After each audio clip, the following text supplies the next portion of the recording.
الرحيم. الحمد لله رب العالمين، والصلاة والسلام على سيدنا المرسلين وعلى آله وصحبه أجمعين، أما بعد. فإن أصدق الحديث كتاب الله، وأحسن الهدي هدي محمد صلى الله عليه وسلم، فإن خير الأمور عوازمها، وشر الأمور محدثاتها، وكل محدثة بدعة، وكل بدعة ضلالة، وكل ضلالة في النار. قال الله سبحانه وتعالى في القرآن المجيد والفرقان الحميد بعد أعوذ بالله من الشيطان الرجيم. بسم الله الرحمن الرحيم. كنتم خير أمة أخرجت للناس تأمرون بالمعروف وتنهون عن المنكر وتؤمنون بالله. وقال تعالى في موضع آخر: ومن أحسن قولا ممن دعا إلى الله وعمل صالحا وقال إنني من المسلمين. وقال النبي صلى الله عليه وسلم: عليكم بسنتي وسنة الخلفاء الراشدين المهديين، عزوا عليها بالنواجذ، أو كما قال رسول الله صلى الله عليه وسلم. صدق الله مولانا العظيم، وبلغنا رسوله النبي الأمي الكريم، ونحن على ذلك لمن الشاهدين والشاكرين، والحمد لله رب العالمين. اللهم صل على محمد كلما ذكره الذاكرون، وصل على محمد كلما غفل عن ذكره الغافلون. جزا الله عنا محمدا ما هو أهله صلى الله عليه وسلم.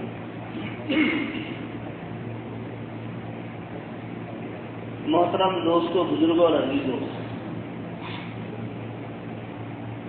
اللہ تبارک و تعالیٰ کا احسان ہے، فضل ہے کہ اللہ تعالیٰ نے ہم تمام کو اس مبارک مجلس میں بیٹھنے کی توفیق عطا فرمائی.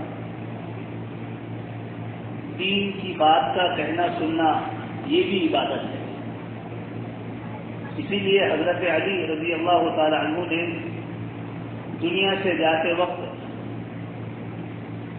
یعنی شہادت کے وقت، اپنے بیٹے کو نصیحت کی تھی، حضرت حسن رضی اللہ تعالی عنہ کو. تو اس میں سے ایک بات یہ بھی کی کہ احیی قلبک بالموعظہ، کہ اپنے دل کو زندہ کرنا وعظ، نصیحت، دینی مذاکرے، دین کی باتوں سے. کیونکہ جس طریقے سے اگر بارش کے موسم میں بارش نہ ہو تو کھیتیاں سوکھنے لگ جاتی ہیں، اسی طریقے سے صرف دنیا ہی دنیا کے تذکرے ہو، دین کا تذکرہ نہ ہو تو اس سے بھی دلوں کی کھیتیاں سوکھنے لگتی ہیں. جیسے کھیتیاں ہوا کرتی، اسی طریقے سے دل کو بھی کھیتی کہا گیا. ان القلوب مزارع، کہ یہ جو دل ہے یہ کھیتیاں ہیں. فزرع فیہا طیب الکلام، یہ حضرت لقمان کی نصیحت ہے رضی اللہ عنہ. اپنے بیٹے کو نصیحت کی تھی کہ ان القلوب مزارع، کہ میرے بیٹے دل کھیتیاں ہیں. فزرع فیہا طیب الکلام، لہذا اس میں اچھائی کے بیج بونا. فإن لم ينبت كله ينبت بعضه، اگر سارے نہ بھی ہوئے تو کوئی بات نہیں، لیکن بعض تو ہوگے بھی. تو میرے عزیزوں، اس لیے دین کی مجلس میں بیٹھنا یہ اپنے دلوں کو زندہ کرنا ہے. دین کی باتوں کو سننا یہ اپنے قلوب کو، اپنے دلوں کو قوت دینا ہے. تو اللہ کا فضل ہے، اللہ نے ہمیں یہاں بیٹھنے کی توفیق عطا فرمائی. پھر ماشاءاللہ یہاں اس مجلس میں علماء کرام بھی موجود ہے، اور ہمارے اساتذہ کی عمر کے ہیں، بلکہ ہمارے اساتذہ بھی ہیں. لہذا ان کے سامنے کچھ بات کہنے کی جرات کرنا یہ تو بے ادبی جیسا لگتا ہے. کیونکہ اللہ تعالیٰ نے ہمیں جہاں توحید والا بنایا وہاں ادب والا نہیں بنایا. ہاں قرآن کریم میں اللہ تعالیٰ فرماتے وَاعْبُدُوا اللَّهَ، یہ ہے توحید. وَاعْبُدُوا اللَّهَ وَلَا تُشْرِكُوا بِهِ شَيْئًا، یہ توحید والا اللہ نے بنایا. اور وَبِالْوَالِدَيْنِ إِحْسَانًا، یہ ہے ادب والا. تو اللہ نے ہمیں توحید بھی دیا اور ادب بھی دیا. لہذا بڑوں کے سامنے، استادوں کے سامنے کوئی بات کہنا یہ تو گویا کہ ایک طرح سے جیب بھی لگتی ہے. لیکن چونکہ یہ بات آپ کو پتہ ہے کہ اگر طالب علم، شاگرد، اسٹوڈنٹ اپنے استاد کو اپنا سبق سنائے تو یہ کوئی بےعزتی نہیں ہے، بلکہ یہ تو اس کا حق ہے کہ اس کو سنانا چاہیے. اسی طریقے سے ساتھیوں کے سامنے اگر کوئی ساتھی تکرار کرے، تکرار کہہ کے مدارس کے اندر جو چیز پڑھائی جاتی تو ایک طالب علم اس کو بعد میں اسی کو دہراتا ہے، اس کو کہتے تکرار. تو جو پڑھا ہوا سبق ہے اس کو دہرانا ساتھیوں کے سامنے یہ بہت اچھی بات ہے، اور اساتذہ کے سامنے سبق سنانا یہ بھی بہت اچھی بات ہے، کیونکہ استاد سے خوش ہوتے ہیں. تو اللہ نے ہمیں توحید والا بھی بنایا اور ادب والا بھی بنایا. یاد رکھو بے ادب کبھی نہیں ہونا، بے ادب کبھی نہیں ہونا، کیونکہ بڑی بڑی علامتیں اس امت میں جو 73 فرقے ہوں گے اس میں جو بڑی بڑی علامتیں ہیں وہ تو علماء کو پتہ ہے، لیکن عوام کے جاننے کے لیے 2 علامتیں ایسی ہیں جو گمراہ فرقوں میں پائی جاتی ہیں. ان میں سے ایک ہے قلت تعدب، یعنی بے ادب. جی ہاں، بے ادب ہونا یہ گمراہ، یہ مفتی سعید صاحب رحمۃ اللہ علیہ فرماتے تھے بے ادب ہونا یہ گمراہ فرقوں کی علامت ہے. جی کہ مفتی سعید صاحب جیسے بزرگ کو یہ کہے کہ یہ تو کام کے مخالف تھے، نعوذ باللہ، یہ کتنی بڑی بے ادبی ہے. میں نے خود اپنے کانوں سے سنا کہ مفتی سعید صاحب جیسے وہ کہہ رہے دارالعلوم دیوبند کے محتمین کو یہ کہنا کہ ان کا علم تو قطرہ ہے، دارالعلوم دیوبند کو یوں کہنا کہ دارالعلوم کو بند کر دو اور سارے کو ایک سال جماعت میں نکال دو، یہ کتنی بڑی بے ادبی ہے. تو یاد رکھو یہ گمراہ ہونے کی علامت ہے. ہاں یہ کوئی بڑی اچھی بات نہیں ہے اور یہ کوئی علمیت کی بات نہیں ہے. یہ تو جو گمراہی کی 2 علامت ہے جو موٹی موٹی بیان کی گئی، قلت تعصب اور قلت تعبد، اس میں سے ایک علامت ہے گمراہ ہونا. صحابہ کتنے ادب والے تھے، صحابہ کتنے ادب والے تھے. تو اس لیے میرے عزیزوں بے ادب نہیں ہونا، بے ادب محروم ہے. تو میرے حال میں یہ عرض کر رہا تھا کہ میں اپنا سبق سنا رہا ہوں. اب سبق کیا ہے تو سنیں. میں نے جو قرآن کریم کی آیت پڑھی، سورہ آل عمران کی جو آیت پڑھی، اسی طریقے سے ایک اور آیت پڑھی اور ایک حدیث پڑھی. تو اس آیت میں اللہ تبارک و تعالیٰ ارشاد فرماتے ہیں کنتم خیر امۃ اخرجت للناس، کنتم خیر امۃ اخرجت للناس، کہ تم بہترین امت ہو، لوگوں کی نفع رسانی کے لیے نکالی گئی ہو. دیکھیے پہلے زمانے میں، پہلی امتوں میں مسئلہ یہ تھا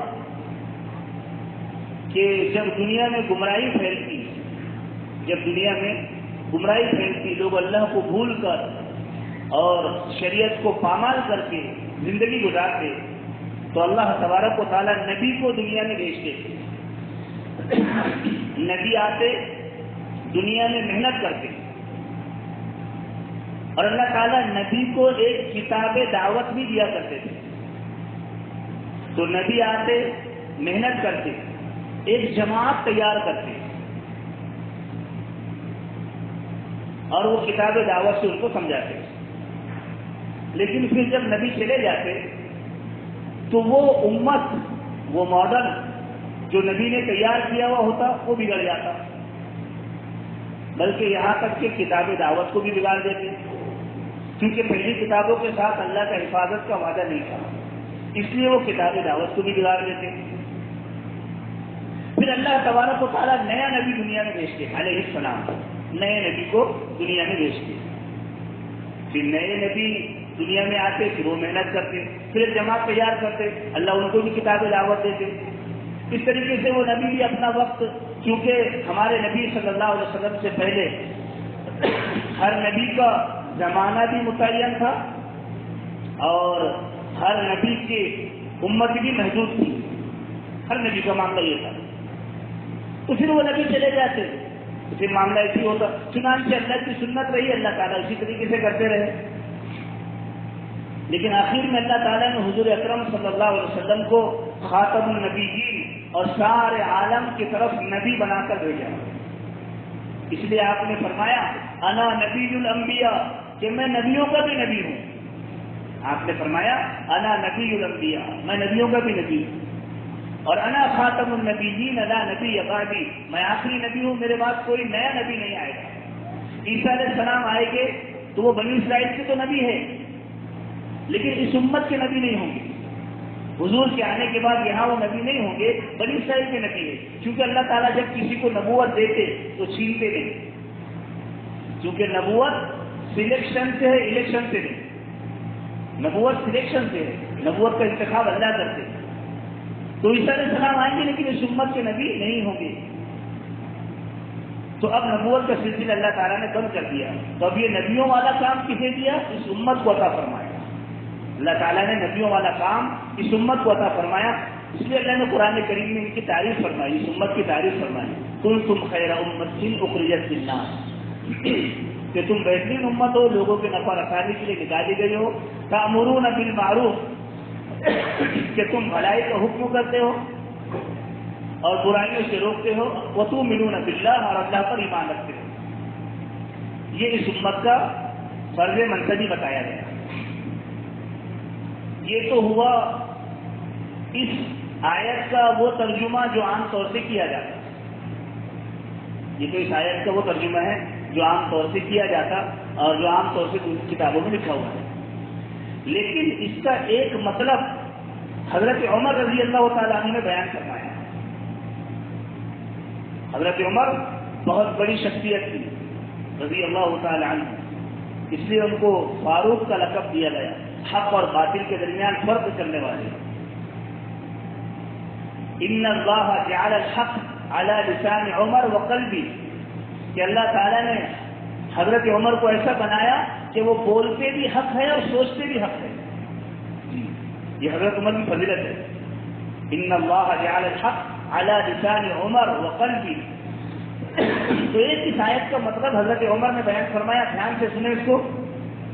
حضرت عمر رضی اللہ تعالیٰ عنہ بیان فرماتے کنتم خیر امۃ اخرجت للناس، اس آیت کا مطلب یہ آیت خاصۃ فی اصحاب محمد صلی اللہ علیہ وسلم، اور یہ آیت، یہ جو میں بیان کر رہا ہوں یہ حیات الصحابہ میں لکھی ہوئی ہے۔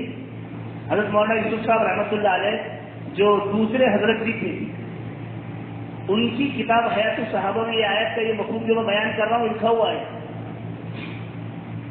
کیونکہ من گھڑت باتیں بیان نہیں کرنا چاہیے، یہ بھی سنو۔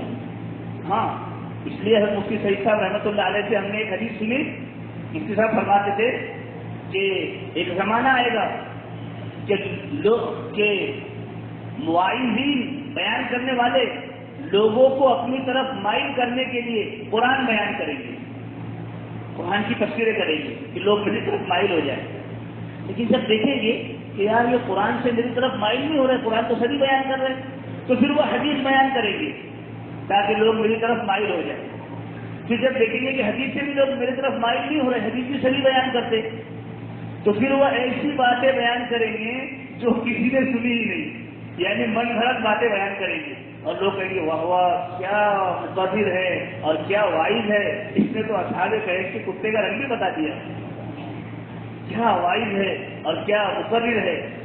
اس کو تو یہ بھی پتا ہے کہ سلیمان علیہ السلام کی چونٹی مذکر تھی کہ مؤنث تھی، یہ تو یہ بھی بتا رہا ہے۔ تو ایسے لوگ امت میں من گھڑت باتیں چلائیں گے، ہاں، لہذا لوگوں میں وہ باتیں بیان مت کرو جو لوگوں نے نہیں سنی، وہ باتیں بیان کرو جو سنی ہے، یعنی قرآن اور حدیث ہے۔ جی ہاں، اصل الاصول قرآن ہے اور اسی کی شرح حدیث ہے، یہ اصل الاصول ہے۔ یہ نہیں کہ ایسی باتیں بیان کرے گا جو کسی نے سنا ہی نہیں، تو اس لیے یہ منگھڑت بات نہیں ہے۔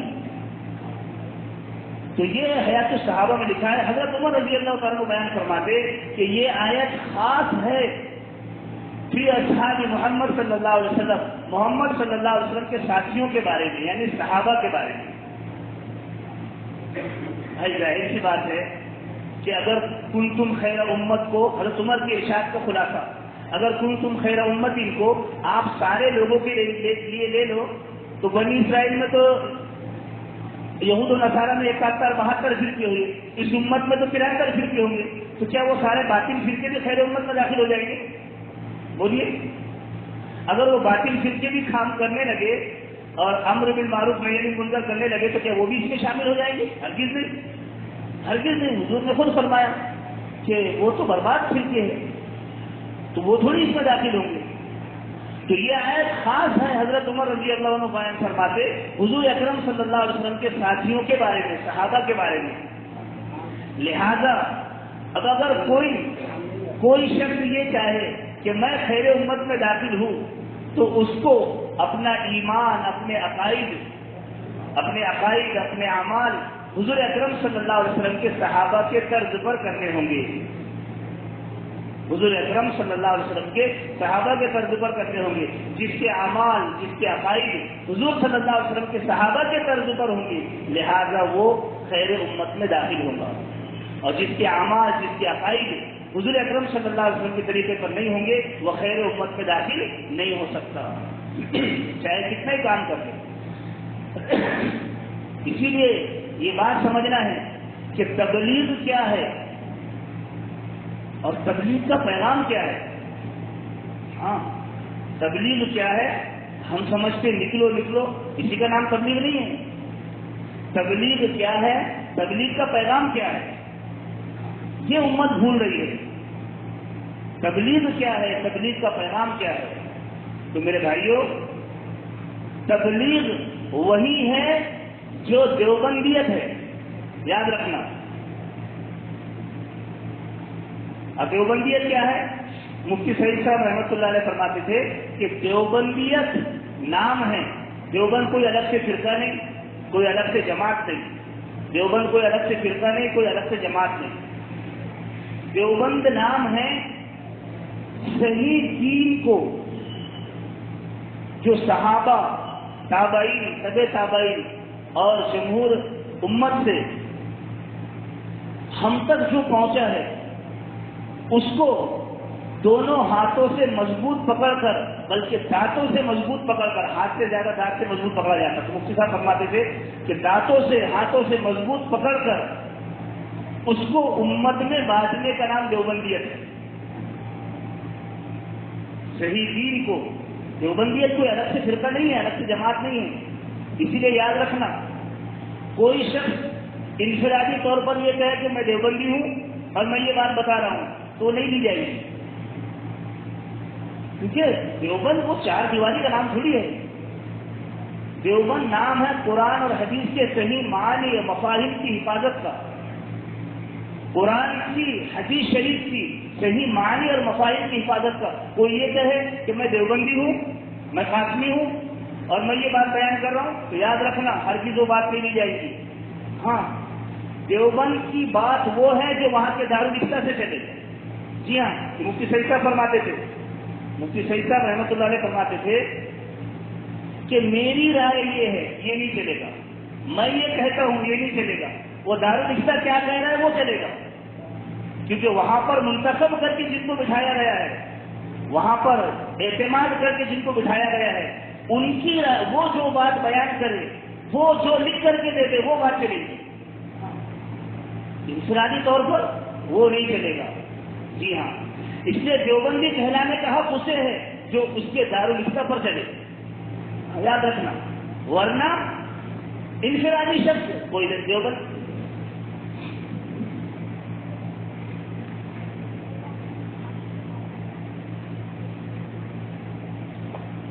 انفرادی رائے تو دارالعلوم کے اندر بیٹھی ہوئی کسی کی الگ ہو سکتی، لیکن وہ دیوبند کی رائے نہیں کہلائیں گی۔ انفرادی رائے کوئی دارالعلوم سے پڑھ کے آ کر اور پھر یہ کہے کہ میں قاسمی ہوں اور میں یہ بات بیان کر رہا ہوں، وہ نہیں جائیں گے. وہ وہاں کا دارالفتہ کیا کہہ رہا ہے وہ دیکھو. وہ بات اگر بیان کرے تو پھر ٹھیک ہے، ورنہ وہ دیوبندی بھی نہیں ہے. باپ کا علم بیٹے کو اگر نہ ازبر ہو، باپ کا علم بیٹے کو اگر نہ ازبر ہو پھر میرا کیوں کرو. اگر باپ کا علم ہی تجھے نہیں ہے اور تو باپ کی بتائی باتوں پر ہی نہیں چل رہا تو کیسا فرزند ہے پھر یہ فرزندیت نہیں ہے. یہ فرزندیت نہیں ہے. اس لیے مفتی صاحب صاحب فرماتے تھے کہ میں یہ کہہ رہا ہوں یہ نہیں چلے گا، میری رائے یہ ہے یہ نہیں چلے گا.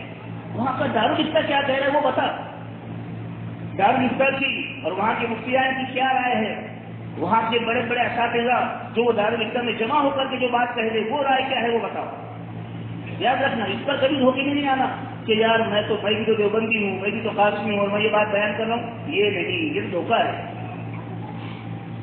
تو میں یہ عرض کر رہا تھا کیونکہ دارالعلوم یہ معاملے میں نہیں، یہ معاملے میں دیکھو دارالعلوم تعصب والا نہیں ہے. یاد رکھنا دارالعلوم کے اندر تعصب نہیں ہے، عصبیت نہیں ہے. غلطی کرے، یاد رکھنا ایک بات آپ کو بتاتا ہوں، حضرت مفتی سعید صاحب رحمۃ اللہ علیہ ان سے بھی ایک غلطی ہوئی تھی. ایک حدیث بیان کی تھی دجال کے متعلق، اس کی تفسیر میں چوک ہو گئی تھی. مفتی صاحب سے کہا کہ حضرت یہ بات غلط ہے، آپ اس کو رجوع کریں اس سے. مفتی صاحب کہنے لگے کہ صحیح ہے. ان کو پھر سمجھایا. کتنے سمجھایا؟ ہمارے استاد مولانا ریاست کے ساتھ بکنوری رحمۃ اللہ علیہ انتقال ہوا ہے ان کا، اور ابھی ایک حضرت حیات ہے، پوچھ لینا آپ سے جا کر کے. قاری ابو الحسن صاحب دامت برکات موجود ہے.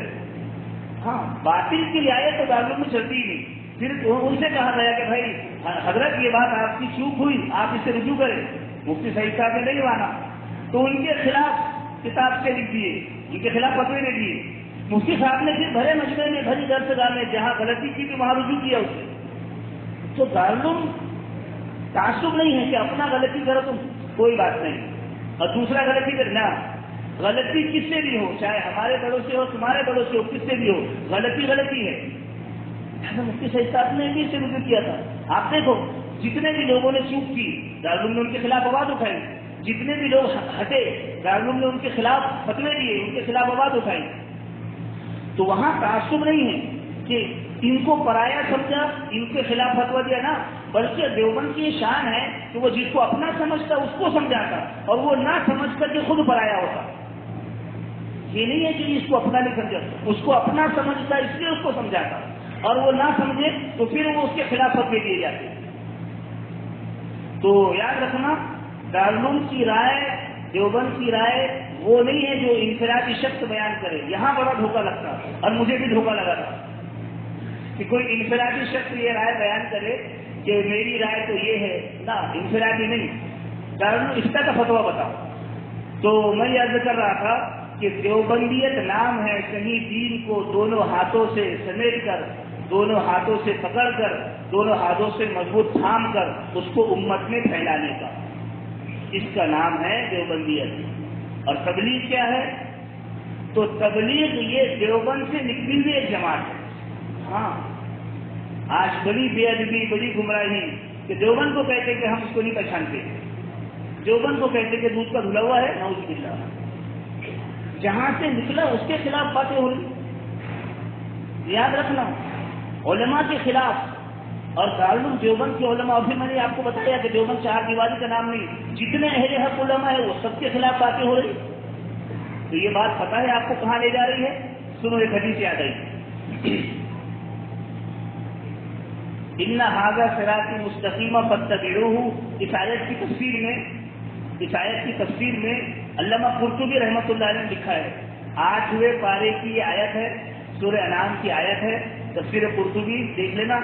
اس میں حضرت نے لکھا ہے کہ بنی اسرائیل میں 71-72 فرقے ہوئے اور اس امت میں 73 فرقے ہوئے. بنی اسرائیل میں 71 اور 72 فرقے ہوئے اور اس امت میں 73 فرقے ہوں گے. تو وہ 73واں فرقہ اس امت میں کون سا ہے؟ 73واں فرقہ اس امت کا کون سا ہے؟ تو لکھا ہے علامہ قرطبی رحمۃ اللہ علیہ نے، الذین یبغضون العلماء وہ 73واں فرقہ وہ ہے جو علماء سے بغض رکھے گا. سنو، ہاں، جو علماء کو کہنا کہ ان کو کیا سمجھتا، ان کا علم تو کترا ہے. الذین یبغضون العلماء، جو علماء سے بغض رکھے گا، ویعادون الفقہاء، اور فقہاء سے عداوت کرے گا. جی ہاں، الذین یبغضون العلماء ویعادون الفقہاء. اب سوچ لو کہ اگر علماء سے بغض ہے، اگر علماء سے، فقہاء سے، دین کے سمجھانے والوں سے، دین کے بتانے والوں سے اگر عداوت ہے، دشمنی ہے، تو یہ بات ہمیں کہاں لے جا رہی ہے؟ ہاں، قل هل ننبئكم بالاخسرین اعمالا الذین ضل سعیهم فی الحیاۃ الدنیا وهم یحسبون انهم یحسنون صنعا. ارے یہ لوگ تو وہ ہے کہ جن کے سارے اعمال غارت ہیں اور وہ سمجھ رہے کہ ہم بہت اچھا کام کر رہے ہیں، ہم بہت بڑے مبلغ ہیں، ہم بہت بڑے داعی ہیں. نہیں، جن کے تو سارے اعمال غارت ہیں. ہاں، الذین یبغضون العلماء، اہل علم اور بڑے بڑے اولیاء اللہ کے پیچھے. اور یاد رکھنا، یہ بات ایسا کرنے والے لوگ بھی قابل رحم ہیں، ورنہ ان کے تو ایمان کا مسئلہ ہے. آپ کہیں گے ہاں ان پر بھی رحم کھاؤ، ان کو روکو اس سے، ورنہ ان کے ایمان کا مسئلہ ہے. کیسے ایمان کا مسئلہ ہے میں آپ کو بتاتا ہوں. سنو، ایک مرتبہ ایک غیر مقلد عالم تھے، جن کو اہل حدیث کہتے ہیں، غیر مقلد وہ عالم تھے. ایک مرتبہ وہ درس دے رہے، تو ان کے درس میں ان کے ایک شاگرد نے کہہ دیا، ان کے ایک طالب علم نے کہہ دیا کہ یہ تو امام ابو حنیفہ رحمۃ اللہ علیہ کے بارے میں کہہ دیا کہ ابو حنیفہ کو تو 17 حدیثیں یاد کی. وہ استاد نے کہا کہ اٹھ جا، میرے درس سے نکل جا، بھگا دیا اس کو. جبکہ وہ لوگ ابو حنیفہ کو نہیں مانتے، لیکن اس کے باوجود اس کو اپنے درس سے بھگا دیا. پھر اپنے شاگردوں سے کہا کہ سنو، یہ شخص کفر پر مرے گا. ہاں، استاد نے درس گاہ میں پیشن گوئی دی تھی کہ یہ شخص کفر پر مرے گا.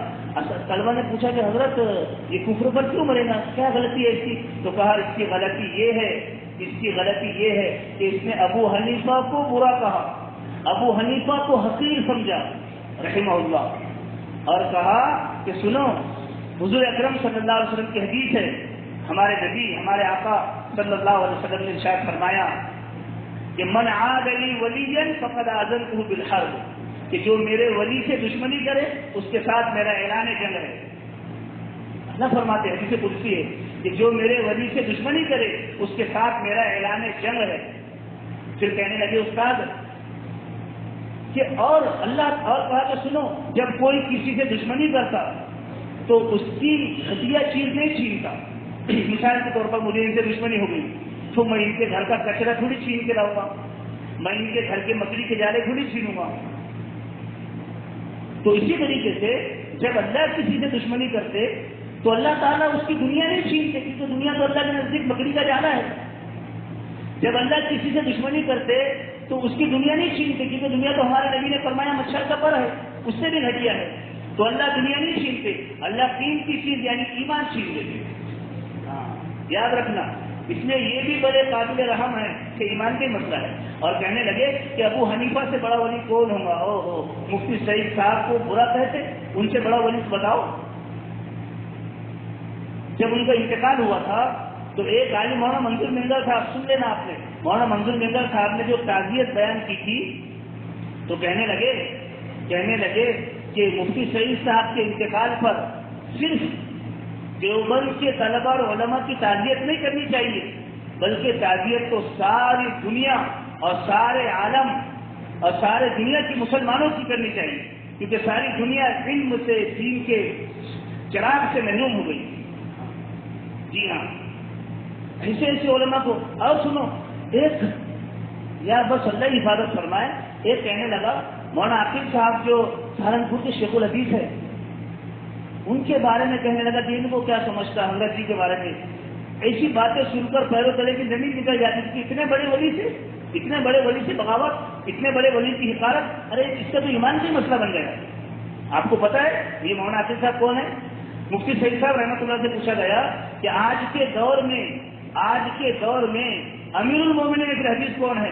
تو مفتی صاحب کہنے لگے کہ عنایتاً شیخ یونس صاحب رحمۃ اللہ علیہ، جو سہارنپور کے پہلے شیخ الحدیث تھے، اور روایتاً شیخ عاقب صاحب. جو ابھی اس مبارک جماعت کی سرپرستی کر رہے ہیں، ان کے بارے میں کہنے لگا. اور افسوس کی بات یہ ہے کہ وہ عالم تھا کہنے والا، یار میں نے بولا تیرے تو پہلے ایمان کا ہی مسئلہ بن گئے کہ جس کو امیر المومنین کی حدیث کہا جا رہا اس سے بڑا ولی کون ہوگا، اس سے بڑا ولی کون ہوگا. تو میرے بھائیو دوستوں بزرگوں، بہرحال بات یہ چل رہی تھی، وقت زیادہ ہوتے جا رہا، بات یہ چل رہی تھی کہ تبلیغ کیا ہے. تو دیوبند کے پیغام جو ہے، دیوبندیت جو ہے وہی تبلیغ ہے، کیونکہ ہمارے اکابرین مولانا الیاس صاحب رحمۃ اللہ علیہ، حضرت شیخ الہند رحمۃ اللہ علیہ کے شاگرد ہیں. ہاں، اس لیے خان کا تبلیغ جتنے بھی شعبے ہیں یہ سب انہی کے دیے ہوئے ہیں، انہی کے دیے ہوئے وہیں سے نکلی ہے. تو یہ تبلیغ یہ دیوبند کا پیغام ہے، لہذا اس کو بھول کر کے ایسا کبھی نہیں ہو سکتا کہ جو سارے علماء سے، سارے صلحاء سے، سارے اکابرین سے کٹ کر پھر یہ کہے کہ میں حق پر ہوں، یہ ہو ہی نہیں سکتا. ہاں، تو دور صحابہ کا مذاکرہ ہے. صحابہ مولانا سلمان صاحب منصور پوری دامت برکاتہم جو بھی دارالعلوم دیوبند کے استاد ہے، پہلے نہیں تھے، ابھی حضرت کا تقرر ہوا، تو وہ خود بیان فرماتے تھے صحابہ جب جمع ہوتے تھے تو ان کے جو نعرے ہوا کرتے تھے، ان کا جو مذاکرہ ہوتا تھا، اس میں سے ایک مذاکرہ یہ ہوتا تھا، لزوم الجماع، اہل حق کی جماعت کو مضبوط پکڑے رہیں گے. صحابہ یہ مذاکرے کرتے تھے، صحابہ یہ مذاکرے کیا کرتے تھے. تو یہ جو جماعت ہے یہ ہمارے اور اس میں سنو، اس میں اہل علم ہی پر اعتماد کیا گیا، اس میں اہل علم پر اعتماد کیا گیا. درس ترمذی میں دیکھ لینا، درس ترمذی میں یہ بات لکھی ہوئی ہے کہ مولانا الیاس صاحب رحمۃ اللہ علیہ جب بیمار ہوئے، مولانا الیاس صاحب رحمۃ اللہ علیہ جب بیمار ہوئے تو مفتی شفیع صاحب رحمۃ اللہ علیہ حضرت کی عیادت کے لیے گئے. کہا کیا بات ہے؟ تو وہ اٹھ گئے اور کہنے لگے میں تو بہت ڈر رہا ہوں. کہا کیوں؟ کہا کہیں ایسا تو نہیں کہ میں نے یہ کام شروع کر کے استدراج کیا.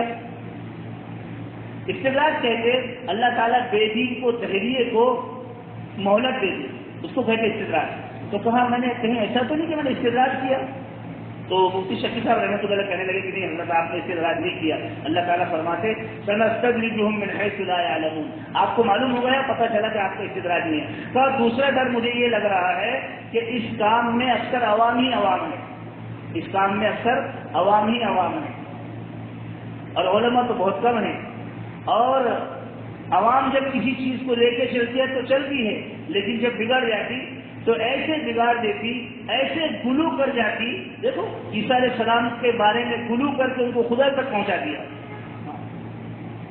ہاں یاد رکھنا، حب نبی میں گلو کا نام تو بدعت ہے، بریلیت ہے. حب نبی میں، حب آل رسول میں، حب آل رسول میں گلو کا نام شیعت ہے. اور حب دعوت میں گلو کا نام کیا ہے آپ خود بتاؤ. حب دعوت میں گلو، اتنا گلو کہ نبیوں کو بھی نیچے گرا دی، نعوذ باللہ. ہاں، ہم یہاں چادر بازار جماعت میں گئے، ایک ساتھی وہاں کا کہنے لگا نعوذ باللہ مشورے کے اندر، ارے بولے بھائی دعوت کا کام کرو، دعوت کی محنت کرو. اللہ تعالیٰ نے دعوت کی کمی تو زکریا علیہ السلام سے بھی برداشت نہیں کی، ان کو بھی چیز دیا، نعوذ باللہ. ارے بھائی یہ تو ایمان کے مسئلے ہیں. اتنا حب دعوت میں گلو کہ یوں کہا جائے کہ معجزہ دعوت کے ساتھ کھاتے، نبی کے ساتھ کھاتے ہیں. یہ تو سب عقائد سے ہٹی ہوئی باتیں ہیں. ہاں، مسئلہ عمارت اور شہرت کا نہیں ہے، مسئلہ تو ایمان کا ہے، مسئلہ تو عقائد کا ہے.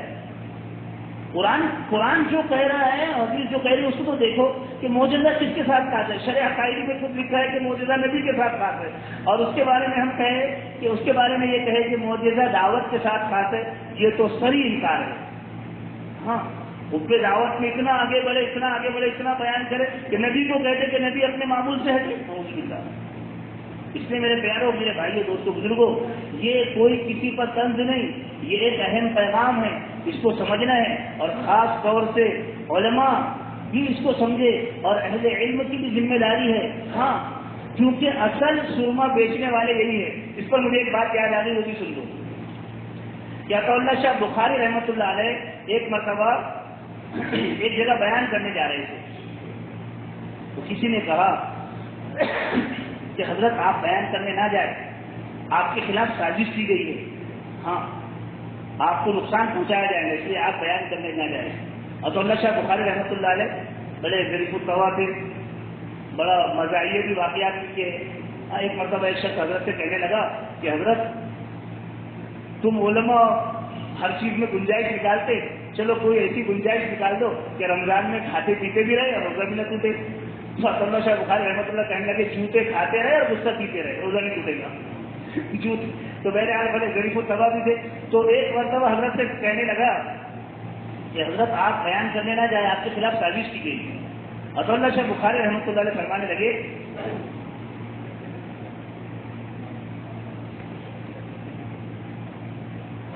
آپ لوگ اسٹیج تک پہنچا دو، اس کے بعد دیکھا جائے۔ چلو اسٹیج تک تو کسی طرح سے پہنچا دیا گیا اس کو۔ حضرت کھڑے ہوئے اور کہنے لگے بھائی دیکھو آج میں آپ کے سامنے کوئی بیان تقریر نہیں کروں گا، بلکہ ایک قصہ سناؤں گا۔ لوگوں کو بیان تقریر میں اتنا مزہ نہیں آتا، قصے کہانیوں میں بہت مزہ آتا۔ لوگ کہنے لگے ٹھیک ہے قصہ سنائیے۔ کہا قصہ یہ ہے کہ ایک نواب صاحب تھے، بہت مالدار تھے، کروڑوں پتی اربوں پتی تھے، لیکن آنکھوں سے بیچارے اندھے تھے۔ یہ آنکھیں بڑی نعمت ہے اللہ کی۔ کہا آنکھوں سے اندھے تھے، اور ان کی جو بیوی تھی وہ بہت زیادہ بدصورت تھی اور انتہائی کالی بدصورت تھی۔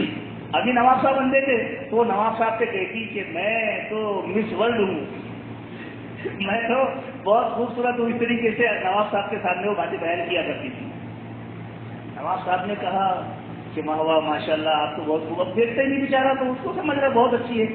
ایک مرتبہ کیا ہوا، ایک سرما بیچنے والا وہاں سے گزرا، تو وہ سرما بیچتے ہوئے آواز لگا رہا تھا کہ چاہے کیسا بھی اندھا ہو، اس کی چاہے بینائی ختم ہو چکی ہو، چاہے پیدائشی نابینا کیوں نہ ہو، میرا سرما لگا لے گا تو اس کی آنکھیں آ جائے گی۔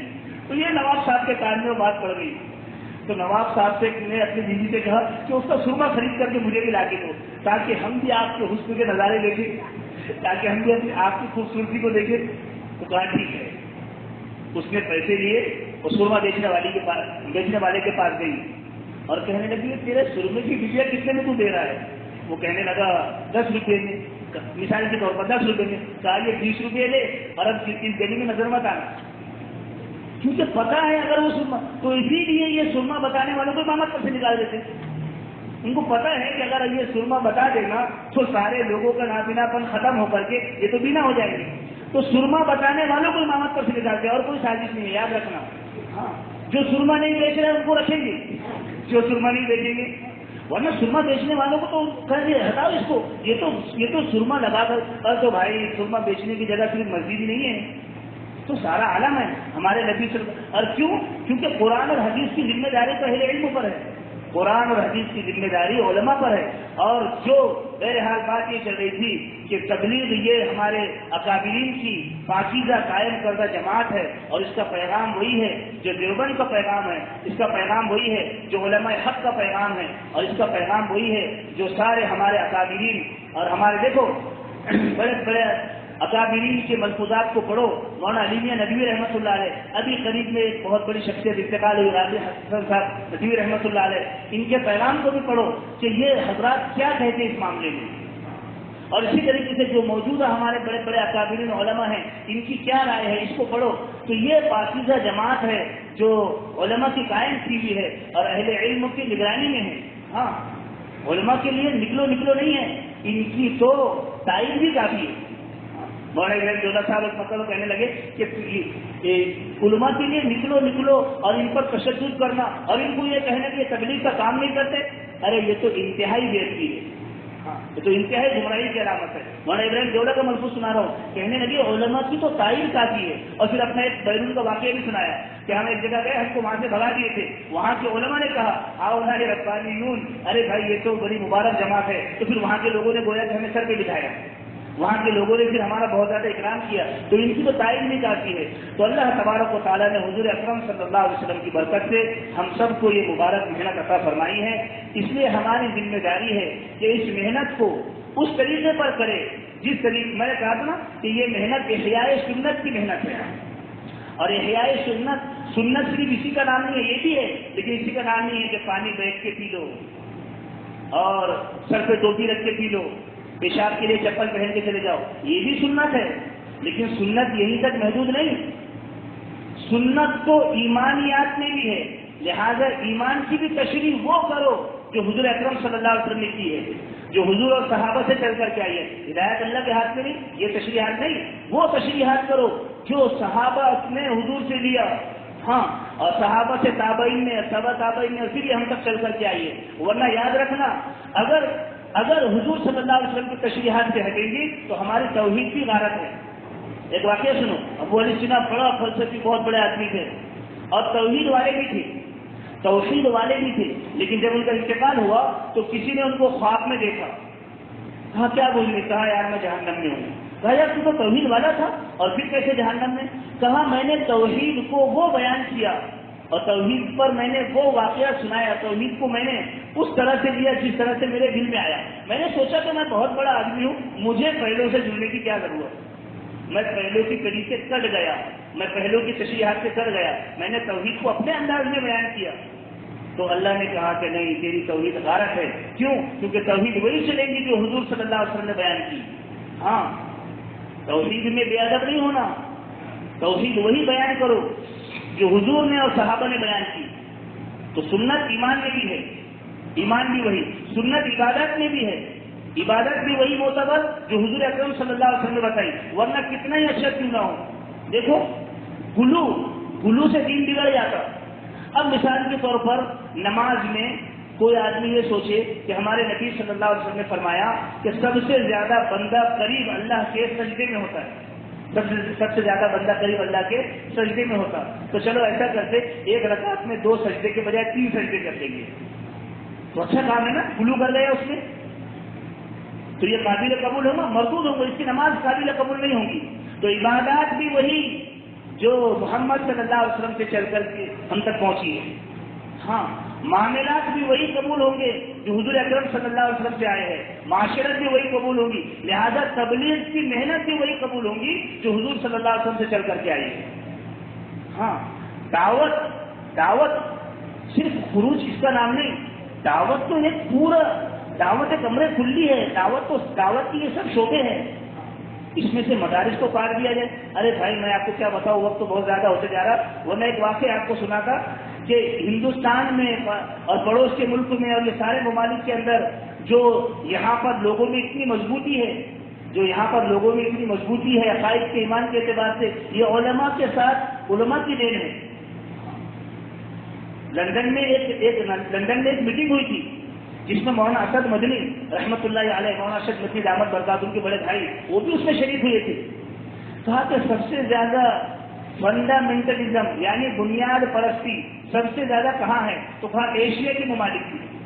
کہا اس کی وجہ کیا ہے؟ تو کہا اس کی وجہ یہ ہے کہ یہاں پر مدارس بہت ہے، یہاں کی عوام پر علماء کا سایہ ہے، یہاں کی عوام علماء سے جڑی ہے، لہٰذا ان کے عقائد بہت مضبوط ہے۔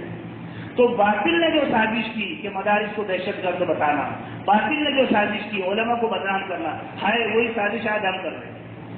ہاں، وہی سازشیں ہو رہی کہ مدارس یہ تو دین نہیں ہے، یہ تو سنت سے ہٹے ہوئے، مدارس سنت سے ہٹے ہوئے، علماء یہ تو اگر وقت لگایا تو پھر ٹھیک ہے، نہیں تو یہ تو وقت کا شیخ الحدیث بھی ہے تو بیکار ہے۔ ہاں، مولانا ابراہیم جولا صاحب دامت برکاتہم جو نظام الدین چھوڑ کر کے گئے تھے، ان سے پوچھا گیا آپ کیوں گئے؟ تو مفتی سعید صاحب جب میں پڑھتا تھا 2004 کی بات بتا رہا ہوں، وہاں سے مولانا ابراہیم جولا صاحب تو مفتی سعید صاحب سے رابطہ تھا، اور حضرت بتاتے تھے کہ بھائی دیکھو یہاں پر ایسا ہو رہا ہے، ایسا ہو رہا ہے، ایسا ہے۔ 2004 سے میں اپنے سامنے کا واقعہ بیان کر رہا کہ یہاں پر ایسا ہو رہا ہے، تو مفتی سعید صاحب کہتے ان کو ایسا سمجھاؤ، ایسا سمجھاؤ، ایسا سمجھاؤ، دارالفتہ بھی کہتا ان کو ایسا سمجھاؤ، لیکن نہیں مانے۔ تو مولانا ابراہیم جولا صاحب نے پھر چھوڑ دیا۔ تو مولانا ابراہیم جولا صاحب سے لوگ کہنے لگے کہ یار آپ تو جب مرکز میں تھے تو آپ کی بات تو ساری دنیا سنتی تھی، اب کون آپ کی بات سنے گا؟ مولانا ابراہیم جولا صاحب کہنے لگے، اور ان کے خط میں لکھا ہوا ہے، سنو، ہم سب کے لیے، سارے علماء کے لیے بھی یہ بات بہت اہم ہے۔ تو کہنے لگے مولانا ابراہیم جولا صاحب کہ اگر میں شریعت کی حفاظت کے ساتھ رہوں اور اگر میں شریعت کے مطابق رہوں اور تنہا بھی رہ جاؤں تو میرے لیے نجات ہے، اور اگر میں شریعت کے خلاف ہو جاؤں اور ساری دنیا کا مجمع بھی میرے ساتھ ہو جائے تو میرے لیے ہلاکت ہے۔ ہاں، مولانا ابراہیم جولا صاحب کے خط میں لکھا ہوا ہے، جب میں سودان جماعت میں جا رہا تھا پھر ساتھی مجھ سے کہنے لگا کہ جب مولانا ابراہیم جولا صاحب کا خط تو پڑھ لو، اس کے بعد جماعت میں جانا۔ مگر ہم نے خط پڑھ کے اس کی بے جا تعویل کی. تعویل کے دروازے یہ شروع ہوتے نا تو کہاں کہاں تعویل ہوتی آپ کو پتا ہے.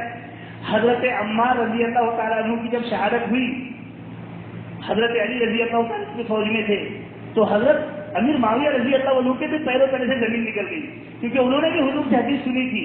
حالانکہ صحابہ تو سارے عادل ہیں، صحابہ سارے حق پر ہیں، لیکن جو کچھ دوسرے لوگ غیر صحابہ اس میں داخل ہوئے تھے، میں اس سے بتا رہا ہوں. ورنہ یاد رکھنا صحابہ ہمارے ایمان کا حصہ ہے. صحابہ پر کوئی اعتراض کرے وہ ہمارے نزدیک مردود ہے. صحابہ کو کوئی نکما کہے اس کی بات ہمارے نزدیک انتہائی مردود ہے. یاد رکھنا صحابہ ہمارے ایمان کا حصہ ہے. میں جو واقعہ سنا رہا ہوں تو صحابی کی تعویل نہیں تھی، غیر صحابہ کی تعویل جو اس میں آئی تھی. کہا یار میں نے تو حضور سے سنا کہ عمار تجھے باغی جماعت قتل کرے گی. وہاں باغی کا ترجمہ اور کچھ ہے، لیکن میں پورا کل تفصیل آپ کے سامنے نہیں کروں گا، بس ایک تعویل کو بتا رہا ہوں کہ تعویل کرنے والے کہاں تک کرتے. کہنے لگے تو عمار کو ہم نے تھوڑی قتل کیا. حضرت بن معاویہ رضی اللہ عنہ نے کہا تو پھر کس نے قتل کیا؟ کہا ان کو تو علی نے قتل کیا. کہا مار ہماری جماعت کے ساتھ ہی رہے، تم مجھے علی نے قتل کیا. کہا وہ حضرت علی ان کو لائے کیوں؟ نہیں سمجھے آپ؟ حضرت علی لے کر کیوں آئے؟ یعنی یہ تعویل پیجا تعویلات. تو اس لیے توحید جو بھی ہے تعلیم وہ سنت والی یہ ہوگی. اور آخر میں ایک بات اور سن لو، ورنہ میرے عزیز و دوستو بزرگوں، اگر ہم کام میں سنت یعنی جو حضور سے چل کر کے آئی ہے اس سے ہٹیں گے، یاد رکھنا ہمارے اندرون بیرون گشت 2.5 گھنٹے 8 گھنٹے 24 گھنٹے سارے غارت ہے. آپ کہیں گے کیوں؟ تو اس کی وجہ سنو. شاہ ولی اللہ محدث دہلوی رحمۃ اللہ علیہ ایک حدیث ہے، مشکات شریف میں بھی حدیث ہے کہ ہمارے نبی صلی اللہ علیہ وسلم نے ارشاد فرمایا کہ کل قیامت کے دن سارے لوگوں کا، ساری نبیوں کا علیہ السلام، نبی ہمارے ایمان کا حصہ ہے، سارے نبیوں کا ہر ایک نبی کو ایک حوض دیا جائے گا، اور مجھے جو حوض دیا جائے گا وہ سب سے بڑا ہوگا. مجھے جو حوض دیا جائے گا تو اس پر میری امت کے لوگ جمع ہوں گے. تو بعض لوگ اس پر آئیں گے لیکن فرشتے نہیں آنے دیں گے. میں کہوں گا آنے دو بھائی، یہ ہمارے ہیں، ہم ان کے ہیں. میں کہوں گا کیونکہ نبی بھی عالم الغیب نہیں ہے نا، عالم الغیب تو اللہ ہی کی ذات ہے. تو میں کہوں گا آنے دو، یہ ہمارے ہیں، ہم ان کے ہیں. فرشتے کہیں گے نہیں یا رسول اللہ آپ کو نہیں پتا، انہوں نے آپ کے بعد آپ کا جو طریقہ چل کر کے آیا تھا. یاد رکھنا سنت صرف اٹھ کے بیٹھ کے پانی پی لینا، ٹوپی پہن لینا اسی کا نام نہیں ہے. سنت نام ہے، سنت نام ہے حضور اکرم صلی اللہ علیہ وسلم کی تمام تعلیم، وہ تعلیمات جس پر حضور نے اپنی امت کو چلایا. اب دعوت بھی اس میں، ہاں تبلیغ کی محنت بھی اس میں ہے. تو حضور فرمائیں گے کہ اچھا انہوں نے بدل دیا تھا، سو ہو کر دور کرو ان کو. تو شاہ ولی اللہ محدث مفتی سعید صاحب نے یہ تشریف فرمائی، کیونکہ ہم تو اپنے اکابرین کے ناقل ہے، محقق نہیں ہے، ناقل ہے. ہم اپنی منفرد تشریحات پیش نہیں کری آپ کے سامنے، جتنی باتیں پیش کی اپنے اکابرین کی باتیں ہیں، اور ہمارے اکابرین علماء دیوبند ان کی تشریحات، ان کے نظریات وہ آپ کے سامنے میں نے بیان کی. تو شاہ ولی اللہ محدث دہلوی رحمۃ اللہ نے فرماتے تھے کہ یہ جو حوض کوثر ہے یہ سنت نبوی کا پیکر محسوس ہے. لہذا حوض کوثر سے وہی لوگ پانی پیئیں گے اور وہی لوگ کامیاب ہوں گے، وہی لوگ آب کوثر پیئیں گے جو لوگ حضور اکرم صلی اللہ علیہ وسلم کے طرز پر چلتے آئے ہوں، اور جو اس طرز پر نہیں تھے چاہے وہ ساری زندگی لگا دے وہ وہاں سے ہٹا دی جائے. یاد رکھنا ہاں، جو حضور اکرم صلی اللہ علیہ وسلم کے طرز سے ہٹے ہوئے تھے وہ وہاں سے ہٹا دیے جائیں گے. تو حضور اکرم صلی اللہ علیہ وسلم نے جو طریقہ، کیونکہ اچھا اب یہ طریقہ ملے گا کہاں؟ آپ سوچیں گے یار ادھر بھی علماء ادھر بھی علماء. تو پتہ یہ چلا، یاد رکھنا کہ میں تو یہ بات کہوں کہ کوئی عالم دل کے ساتھ اس سے کوئی عالم متفق نہیں ہے. یہ میں اسی لیے میں نے جو جائزہ لیا وہ آپ کو بتا رہا ہوں، لیکن صرف ایک ادھر تو یہ نہیں، یہ دیکھا جائے گا کہ ما انا علیہ و اصحابی والی جماعت قیامت تک رہے گی. اور وہ جماعت کون ہے؟ وہ ہمارے علماء دیوبند. علماء دیوبند 4 دیواری نے میں بھی بتایا آپ کو. دیکھو ایک پڑوس کے ملک کے مولانا الیاس محمد صاحب، انہوں نے دیوبند کو دیکھا بھی نہیں اور ان کا لقب ہے ترجمان دیوبند. تو یہ کوئی ضروری نہیں ہے وہاں سے پڑھا ہوا ہو، وہاں سے پڑھ کر کے بھی بھٹک جائے تو وہ دیوبندی نہیں ہے. یاد رکھنا، پھر آپ کو بتا رہا ہوں. تو یہ جماعت ما انا علیہ و اصحابی کی پیکر ہے. کیوں ہے؟ کیونکہ یہ دین کے پہرے دار ہے، ٹھیکے دار نہیں ہے. لوگ کہتے ہیں نا کہ یہ کہ دیوبند کا ٹھیکیدار ہو گیا. ایک نے کہا ابھی ایسا، ابھی حال میں کہا کہ دیوبند کا ٹھیکیدار ہے. میں نے کہا بھائی ٹھیکیدار نہیں لیکن پہرے دار ہے، اور پہرے دار پوری پہرے داری کرتا. وہ یہ نہیں دیکھتا کہ چوری کرنے والا پگڑی باندھ کے آیا ہے، چوری کرنے والا ٹخنوں سے اوپر بلکہ نصف ساق تک پیجامہ پہن کے آیا ہے، وہ اس کو بھی دیکھے گا. وہ یہ نہیں دیکھتا کہ یہ کس کی اولاد ہے. ہاں وہ یہ نہیں دیکھتا، وہ یہ دیکھتا کہ اندر کی چیز باہر نہیں لے جانے دوں گا اور باہر کی چیز اندر نہیں لانے دوں گا. باہر کی چیز اندر لانا یہ بدعت ہے، اندر کی چیز کو باہر لے جا کر کے نکال دینا یہ الحاد ہے. نہ وہ الحاد کرنے دے گا نہ بدعت کرنے دے گا. تو میرے بھائیوں دوستوں بزرگوں، اس لیے اللہ تبارک و تعالیٰ نے حضور اکرم صلی اللہ علیہ وسلم والی محنت، مبارک محنت اللہ نے ہمیں عطا فرمائی ہے. اور یاد رکھنا ہمیشہ ایک جماعت ایسی قائم رہے گی، ایک جماعت ایسی ہوں گی کہ جو جماعت حق والی ہوں گی. پھر آپ یہ کہیں گے کیوں؟ تو بھائی پڑوس کے ملکوں کے مفتی طارق مسعود، ان کو تو بیانات بہت سنتے ہوں گے، ان کو بھی تو ذرا سن لینا. ان سے کسی نے پوچھا کہ ہم ادھر رہے یا ادھر رہے، کہا ادھر کا مسئلہ تو میں نہیں جانتا کیونکہ میں بولے بہت چھوٹا آدمی ہوں، لیکن ہاں جدھر اہل علم علماء اکابرین علماء، یا اکابرین میں اپنے طرف سے بتا رہا ہوں کیونکہ علماء آپ بولیں گے دونوں طرف، تو اکابرین بڑے بڑے جبال العلم، جدھر سے یہ اہل علم کی کثرت ہو ادھر سے ہو جاؤ. تو میرے عزیز و دوستوں بزرگوں، اس لیے حضور اکرم